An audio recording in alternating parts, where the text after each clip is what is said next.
안녕하십니까? 저는 한국 개신교 영역 안에서 가나안의 길을 걷고 있는 예수복음 전도자입니다. 저는 한때 교회 개혁을 많이 부르짖으면서 나름대로 교회를 깨우려는 노력을 한 적이 있었습니다. 지금은 그런 것은 일절하지 않지만 오늘 갑자기 옛날 생각이 나서 메시지를 준비했습니다. 첫째, 11조와 각종 헌금을 교회들이 거두는 것은 맞지만 투명하게 사용하자는 주장을 폈던 부분에 대한 회고입니다. 당시 11조와 각종 헌금을 교회들이 거두는 것은 맞다고 했던 것은 2013년 이전으로서 11조와 각종 헌금을 창조주 예수님께서 받으신다고 목사들이 이구동성으로 외쳤던 설교가 사단의 거짓말인 줄 몰랐던 과거의 실수를 이제서야 알았기 때문입니다. 교회 재정을 투명하게 하자고 하는 것이 핵심이었습니다. 누가복음 11장 37절에서 41절까지의 말씀. 예수께서 말씀하실 때에 한 바리새인이 자기와 함께 점심 잡수시기를 청함으로 들어가 앉으셨더니 잡수시기 전에 손 씻지 아니하심을 그 바리새인이 보고 이상히 여기는지라. 주께서 이르시되 너희 바리새인은 지금 잔과 대접에 겉은 깨끗이 하나 너희 속에는 탐욕과 악독이 가득하도다. 어리석은 자들아, 겉을 만드신 이가 속도 만들지 아니하셨느냐? 그러나 그 안에 있는 것으로 구제하라. 그리하면 모든 것이 너희에게 깨끗하리라. 아멘. 제가 주장했던 이야기도 결국 바리새인들처럼 내 속에는 탐욕과 악독이 가득한 채로 잔과 대접만 깨끗하게 하면 되는 줄 알고 한국교회 안의 모든 교회 공동체가 11조와 각종 헌금은 성경대로 거두니까 문제가 전혀 없지만 올바르게 사용하면 예수님을 기쁘시게 할 수 있다고 오판한 것을 전혀 몰랐던 것입니다. 요한복음 2장 14절에서 22절까지의 말씀. 성전 안에서 소와 양과 비둘기 파는 사람들과 돈 바꾸는 사람들의 앉은 것을 보시고 노끈으로 채찍을 만드사 양이나 소를 다 성전에서 내어 쫓으시고 돈 바꾸는 사람들의 돈을 쏟으시며 상을 엎으시고 비둘기 파는 사람들에게 이르시되 이것을 여기서 가져가라. 내 아버지의 집으로 장사하는 집을 만들지 말라 하시니 제자들이 성경 말씀에 주의 전을 사모하는 열심히 나를 삼키리라 한 것을 기억하더라. 이에 유대인들이 대답하여 예수께 말하기를 내가 이런 일을 행하니 무슨 표적을 우리에게 보이겠느뇨? 예수께서 대답하여 가라사대 너희가 이 성전을 헐라. 내가 사흘 동안에 일으키리라.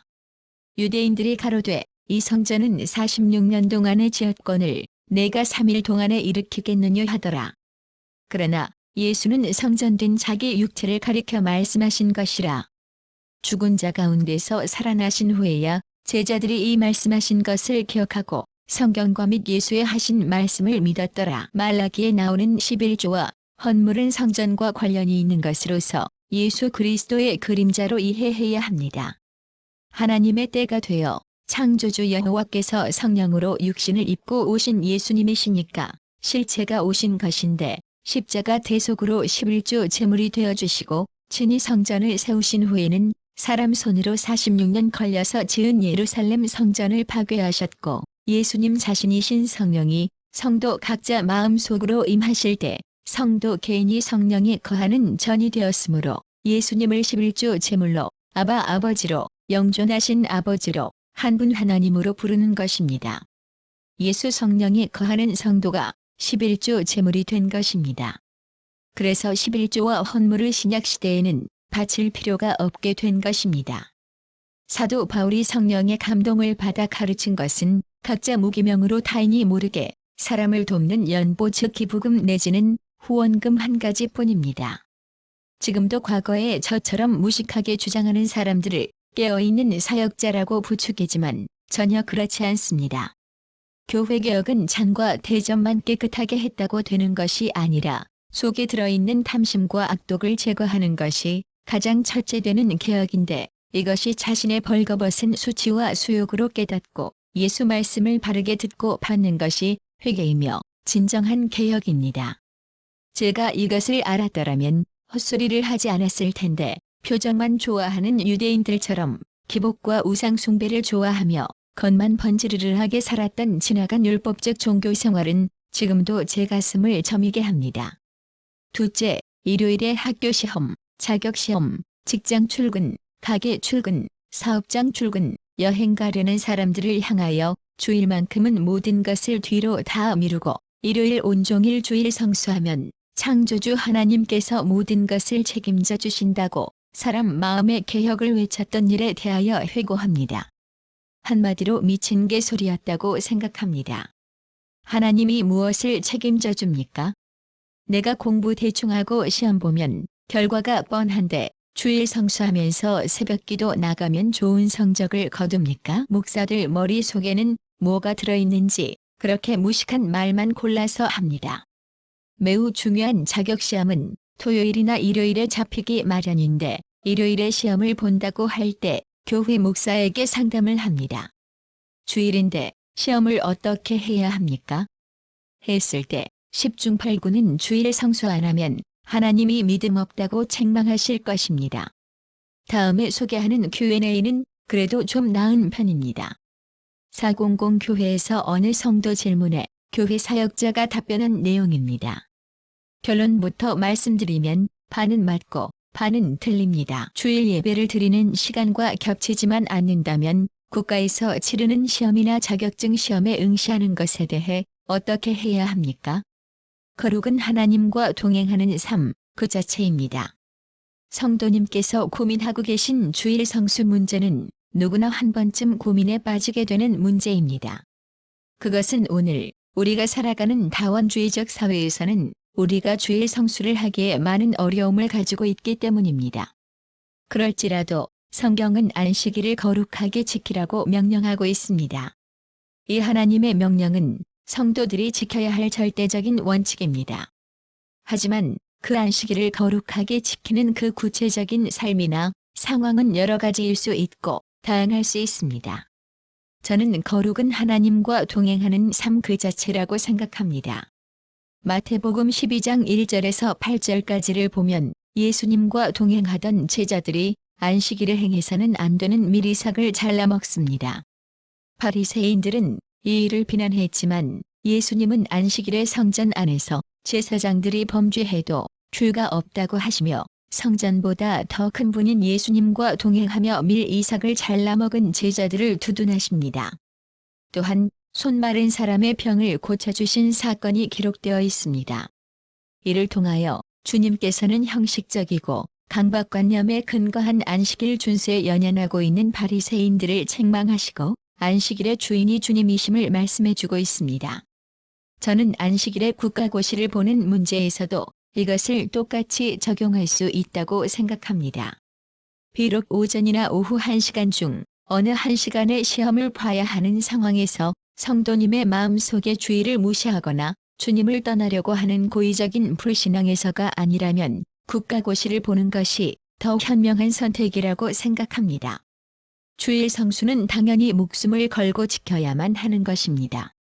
최선을 다해 주의를 지키려고 하는 자세가 중요합니다. 하지만 그것이 형식에 얽매인 것이라면 바른 주일 성수가 될 수는 없을 것입니다. 그리스도인 사역자 여러분, 어떻게 생각하십니까?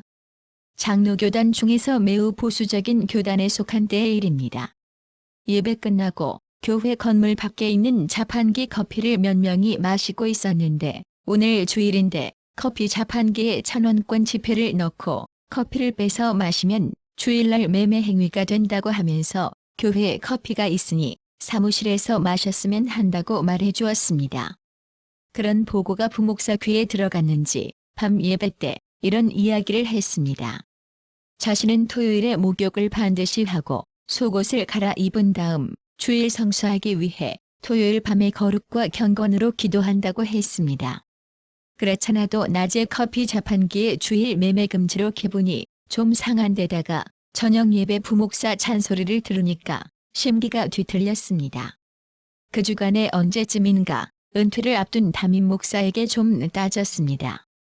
교회 봉사를 달라고 하니까 일정 기간 지켜보면서 시간이 지나야 준다고 하길래 뭐에 체해서 속이 괴로운 것처럼 뒤집어진 데다 말도 되지 않는 이야기를 부목사가 말한다고 하니까 담임 목사는 그것을 덮느라 그럴 리 없다고, 그런 뜻이 아닐 것이라고 궁색한 답변만 했습니다. 조금 다니다가 그 교회를 떠났습니다만 지금 생각해보면 거론할 가치조차도 없는 교회 봉사 율법 문제로 신경 정신 아프게 고생했던 것을 생각하면 사단이 얼마나 한국 개신교를 가지고 노는지 모른다는 생각을 하게 되었습니다. 유대교 골수분자들이 정해놓은 613가지 율법 조항을 가지고 예수님과 제자들을 대적했던 것처럼 지금 21세기 현대교회는 하늘 꼭대기까지 성과대를 쌓고 우리 이름을 높이자 라는 힘으로 무리들과 다를 바 없습니다. 다 버려야 할 쓰레기일 뿐입니다. 교회는 목사 사업장이라는 김공공 목사의 말은 틀림이 없습니다.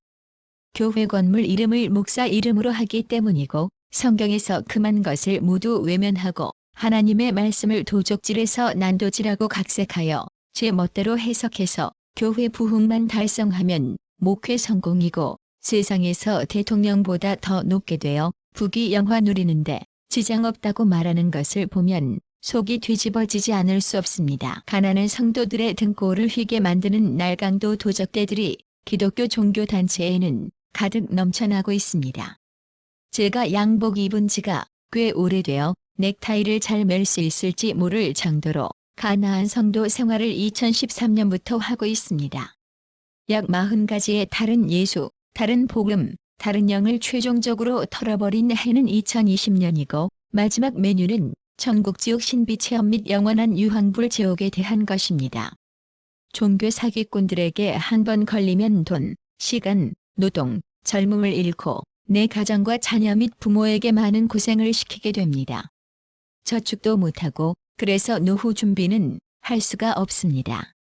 밑빠진 독에다 물 붓기 식의 지출만 있는데 최저 생활하는 사람은 노년의 쪽방만 겨우 면하고 사는 하류 빈곤층이 될 수밖에 없습니다.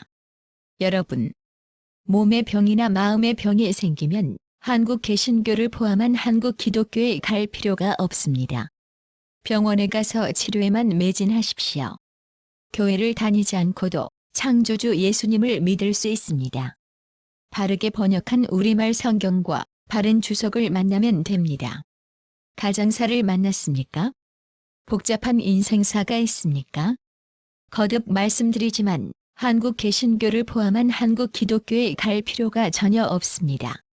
성경 가지고 효험이 아예 없는 가짜 약을 파는 약장수에 해당하는 거짓 선생들 천지입니다.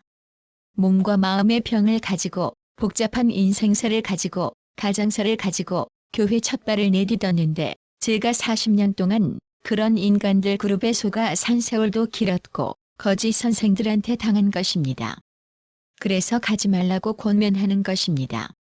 물론 유년부 시절 어린 마음에 가짜 성탄절인 줄도 모르고 떡이나 빵 얻어먹으려고 교회 발 딛고 예배 시간에 헌금 때문에 시험 들어서 한 달 만에 나왔습니다만 군대에서는 잠이나 자려고 3년 정도 교회 발걸음을 했지만 다 소용없는 짓입니다.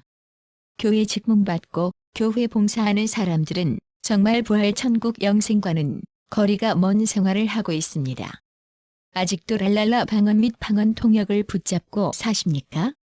부활 천국 영생은 가짜 방언자와 통역자에게 주지 않습니다. 헤븐 오어 그레이브 방에는 방언 및 방언 통역에 대한 메시지가 20편에서 25편 정도 있습니다. 그런데 가짜 방언자와 방언 통역자들은 대다수 사단이 준 것임을 인정하지 않고 궤변을 늘어놓을 뿐만 아니라 방언 및 방언 통역에 대한 메시지를 아예 거부하고 나와 반대되는 메시지는 이단 사입이라고 하면서 전혀 듣지 않는 계엄을 토하고 있습니다. 여러분, 무당도 받고 세상 종교인도 받는 방언과 통역은 너무 흔해 빠진 것이고 사단으로부터 왔기 때문에 개신교나 가톨릭이나 불교나 이슬람교나 남묘오랭개교나 모두 다 똑같은 것이니 제발 랄랄라 방언 및 통역을 지금 당장 내다 버리십시오. 그것을 버리기가 그렇게 아깝습니까?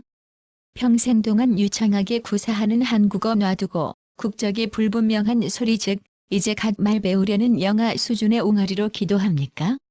무당은 산신령과 비밀이 많겠지만 창조주 예수님과 성도 각자는 서로 비밀이 있을 수 없습니다. 성경에서의 비밀은 복음 즉 진리인데 성령이 임하여 깨달음을 얻은 자에게는 비밀이 아니라 전적 은혜이지만 성령이 임하지 않은 무심령에게는 복음이 비밀이라는 의미로 성경을 이해하면 좋겠습니다. 외국어 방언으로 초대교회 공동체 안에서 말하는 것을 왜 랄랄라 방언으로 비밀스럽게 기도한다고 번역한 것인지 정말 알 수가 없습니다. 저는 1992년에 사단의 랄랄라 방언을 받고 2013년에 깨끗하게 버렸습니다. 사도 바울처럼 버리십시오. 여기까지입니다. 개신교 및 기독교 종교단체를 떠나기로 작정한 가나안 예비 성도 여러분과 이미 가나안 성도가 되신 분들을 위한 링크 하나를 하단에 걸어두었으니 로그인 없이 바른 복음 메시지를 찾아 들으시기 바랍니다. 청각장애우 여러분께는 한글 텍스트가 많은 도움이 되실 것입니다. 이상으로 비영리, 비인기 그리스도인 유튜브 노아박 전도자 메시지를 마치겠습니다. 다음 시간에 또 뵙겠습니다. 끝까지 청취해 주셔서 감사합니다.